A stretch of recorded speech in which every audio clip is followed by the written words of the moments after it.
Мемлекет басшысы сайлауалды бағдарламасында үкіметтің алдына 5 жыл ішінде елді мекендердің барлығын ауыз сумен қамтамасыз ету міндетін қойды. Халық санының және жалпы экономиканың өсуімен бірге елімізде су тұтыну көлемі де ұлғая береді. Сондықтан таза ауыз су мәселесінің өзектілігі де күн өткен сайын арта түспек.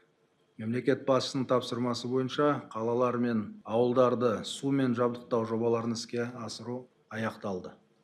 Дегенмен ауыз сумен қамтамасыз ету үздіксіз жүретін процесс.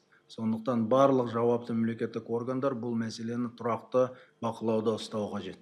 Жалпы өткен жылы сумен жабдықтау мәселелері бойынша мемлекеттік органдарға 70 мыңға жуық арыз шағым түсті. Бұл өңір әкімдіктері не мердігер, не қызмет көрсетуші ұйымдармен қажетті деңгейде жұмыс жүргізбей отырғанын көрсетеді. Осыған байланысты әкімдіктер әрбір шағым бойынша тексеру жүргізіп, міндетін адал атқармаған ұйымдарға қатаң шара қолдану керек. Мемлекет басшысы халыққа жолдауында атап өткендей, суға және тұтастай алғанда қоршаған ортаға жанашыр болу, оған үлкен жауапкершілікпен және шынайы қамқорлықпен қарау ұлттық идеологияның өзегіне айналуға тиіс.